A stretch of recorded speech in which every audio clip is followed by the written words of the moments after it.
on the Firearms Radio Network.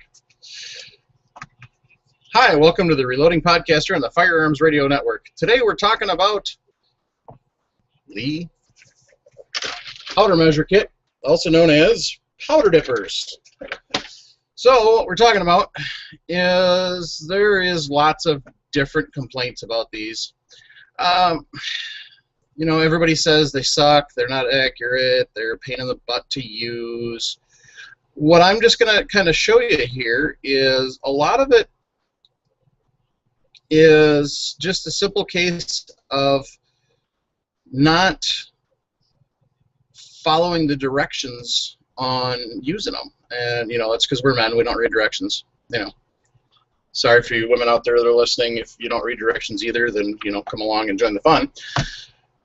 But a lot of the times what happens with these is people just don't read the directions on how to use them. They try and do different things. So what I'm going to show you is how I've had success using them. The first thing I'm going to lay it on a disclaimer.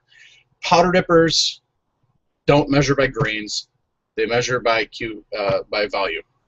So that's the first issue that comes up, is everybody expects you to be able to get the exact same powder weight every time you use the dipper. That's not what it's designed for. The powder dipper is designed to get the same volume measure every single time. Now, obviously, the type of powder plays into that. If you have flake powder, it's going to measure differently than it's going to for ball powder, and ball powder is going to measure different from extruded powder. So you got to take that factor into account. Today, what we're going to be using is IMR 4064, and we're going to be using 223 loads. I'm not actually going to load any cases today. I'm just going to show you how this works. So every time I load one, it's going to go right back into the powder. What I use for holding the powder to dip is just a simple little coffee cup. One of those little kid sets that we used to have, and kids outgrow it, so I confiscated that because it works pretty darn good. Now, what I am also going to show you, using our handy-dandy Hornady GS 1500 electronic scale, which a lot of you have seen before. I've used that quite a few times. I am going to compare and show you how you can get reasonably consistent with the powder measure. If you're reloading for practice, if you're reloading, you know, if you're on a budget and you're trying to reload, you know, a few rounds just for practice, powder dippers are great. You don't have to go out and get a scale. You don't have to go through all that hassle. You can just use the setup that they've got, and it works pretty good. I actually, all I had was this and then the factory scale that came with my Lee kit. And I actually, using just the powder dippers, made up a hand load for my 308 where it's all sub-MOA at 100 yards. So you can get some reasonable accuracy. 2 out of the 5 shots were actually touching, so the other 3 were still within that 1-inch group. What MOA is, minute of angle. Minute of angle is 1 square inch at 100 yards, 2 square inches at 200, and so on and so forth. So by the time you get out to 1,000 yards, it's 10 square inches. It's kind of the accepted standard for accuracy here in the States. You get into different areas, they go into, you know, they use a MilDOT system and the MilRad. I honestly am not familiar enough to be able to describe that to you, so I'm not going to try. There's plenty of podcasts out there that have gone into it. In fact, I think a couple on the Firearms Radio Network have. I'm pretty sure the Precision Rifle Podcast has done it a few times. I know they've talked about it on We Like Shooting also. So, a couple of things. Now, one of the main things that we're looking at here is just how exactly do you use this? Well, one of the things you're going to need is you're going to need a piece of cardboard. You want it, or a business card. You know, something with a smooth, stiff edge, because what you have to do is you actually have to scrape the top. So you're going to need something that's actually got, you know, a flat edge. You don't want it to be reasonably flat. You want it to be flat. So you want to use, like this here was machine cut, so it's going to be flat. Business cards work great. This is just what I happen to use. Just keep it with the kit, so it comes in handy. So once you get your powder charge, which I went to IMR's website, and let's see if this works.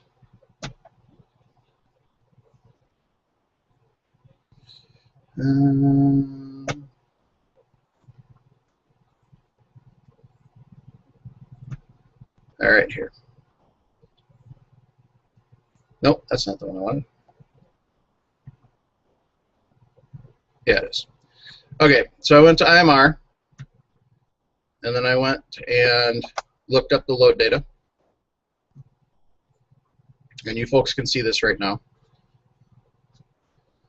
So I went and checked, and I'm just used a 55 grain bullet. So this is just the different types of bullets you can use. Just doing the basic 55 grain.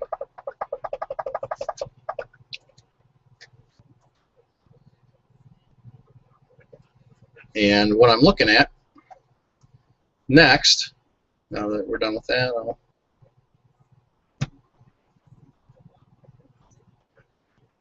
okay, we're done with that. So that kind of gives you an idea. Next up, what you want to do is get your, this is the thing that comes with the dippers.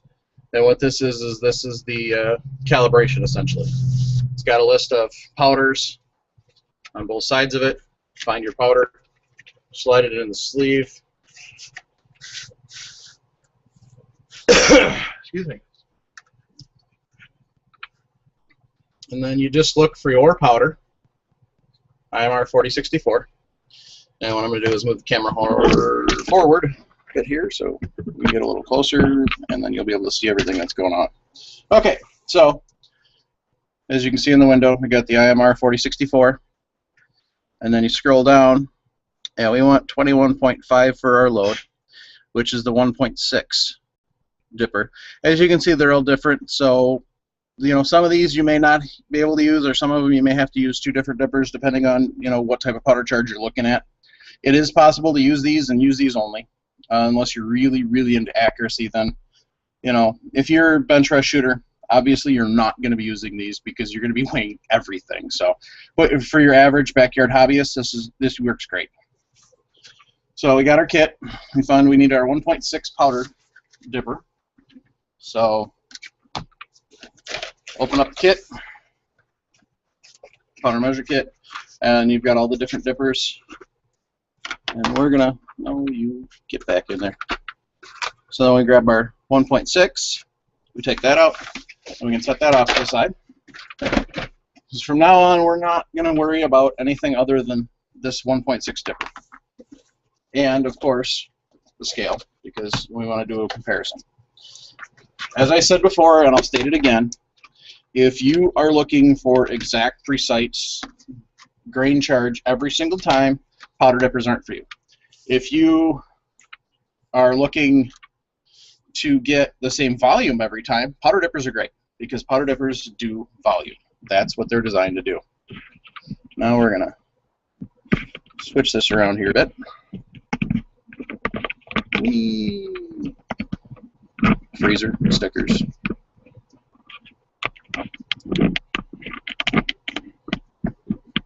And yeah, cooler, homemade bike stand.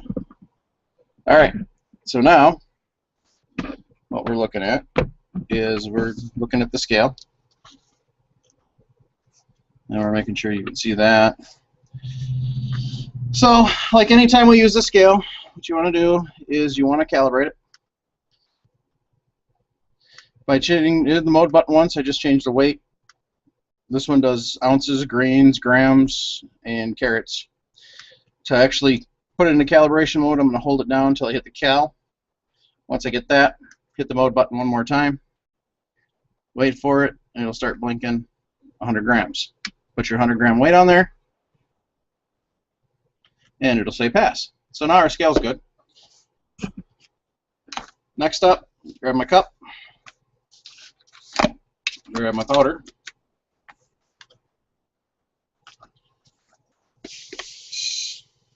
and go ahead and pour some in there. You want to kind of put a generous amount in there, given the fact that you're going to be putting a dipper in there. You want to have it a generous amount so it makes it a little easier. How the dipper works. Okay, first one more thing. You're going to put your powder pan on there, hit your tare button to put it back to 0. What tare is that's just a setting that allows you to put something of a weight on the scale. It re-zeros the scale including that weight, so now you can get an accurate measurement. how the powder dipper is designed to work. It's not designed to scoop. It's not designed to, you know, kind of just any way. What these are designed to do is you actually push it in like this, and you let gravity do the work. Lift it up, and then without tapping it, take your card, scrape the top, then carefully pour it into your pan. So on that one we got 20.7, and you'll notice, like I said, this is, a lot of it depends on how you fill it. I'll see if I tap it, then I can put more in it. When I go to scrape it, you're going to notice I'll be over my charge. No, I guess I'm not. So extruded flows a little different. So what you want to do is get that down in there all the way, and then lift it up. And then what you can do is lightly tap it, and then some people just lightly tap it, some people will run the card across it. I usually run the card across. And so now we got our 21.2, which when we grab the chart is 3/10 lower than what the scoop's supposed to be. So what you got to do is you got to play around with it a little bit.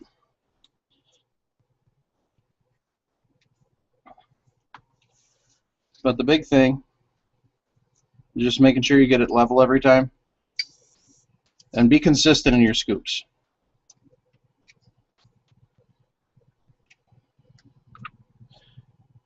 If you're getting funny measurements, it could be the way you're scooping. It also could be your scales being a butthead. Like mine here is taking 1/10 off for some reason.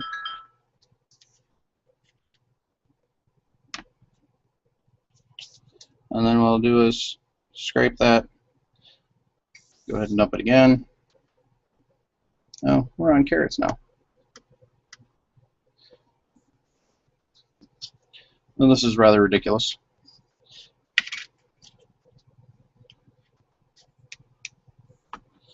So I usually don't have this many problems. See there, it's 21.6.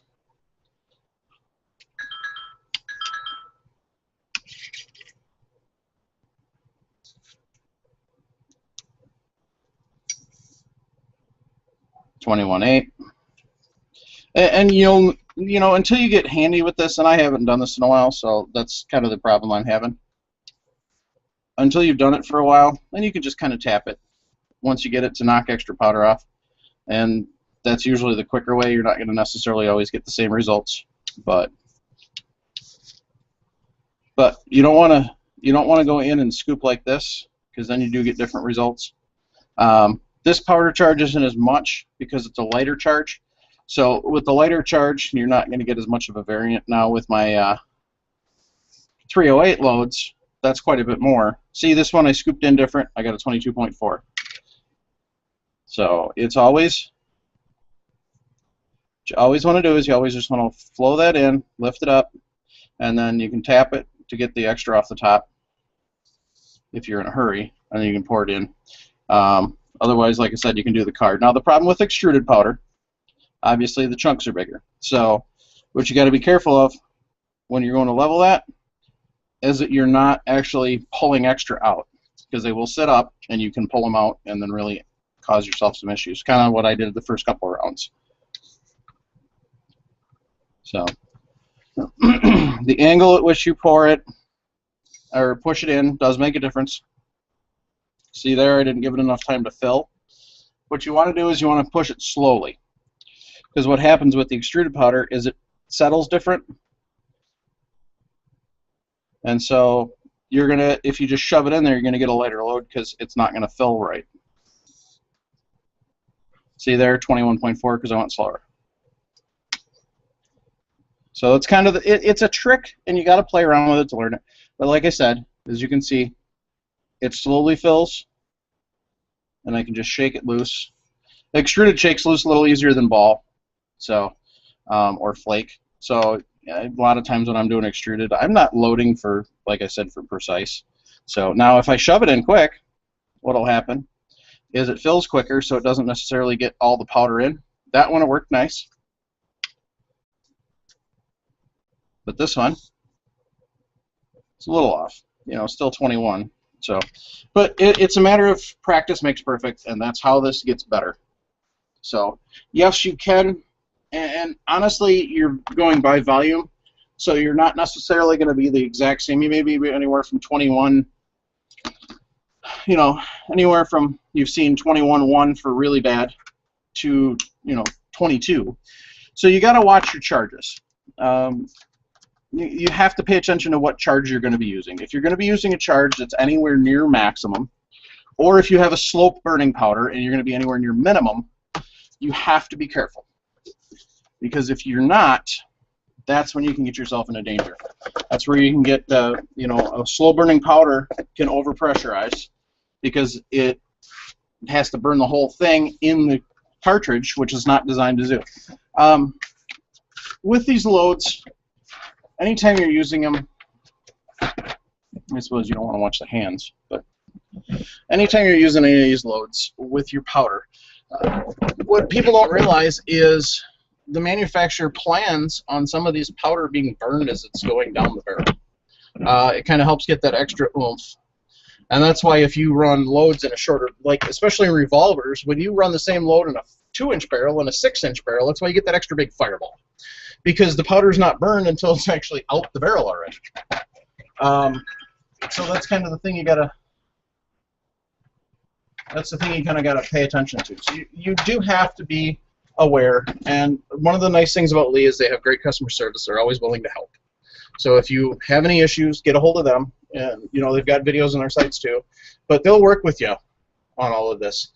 Speaking of Lee and working with you, update to last week with the Auto Prime. If you have any of the previous generation's Auto Primes, you can actually go to Lee.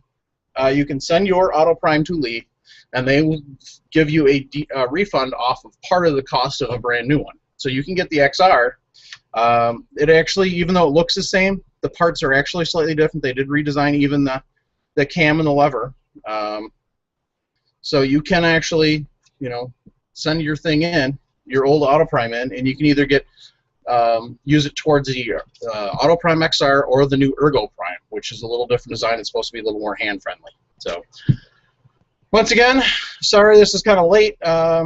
Basically, I had some serious problems. I tried using my regular camera, my video camera. Unfortunately, the power cord has come missing. That's what happens when you do have kids and the wife and you know everybody else in the house. And somebody used it, didn't put it back where it belongs, and so I've spent time looking for that. My first video I shot, the quality was good other than the fact that you couldn't see anything on the scale, and you know I got a couple interruptions. So that's why I just read it as a Google Hangout today. I'll have the actual audio up by tomorrow morning, so I do apologize for the extra delay. I thank you once again, all for hanging in. Once again, please use the affiliate links on reloadingpodcast.com. You help out the network greatly. And so we can keep bringing this program plus all the other great programs in the Firearms Radio Network to you. Once again, thank you. Thank you very much for all your support. Thank you, all of you who tune in on a weekly basis. We greatly appreciate you. Thank you. Have a good day. And goodbye.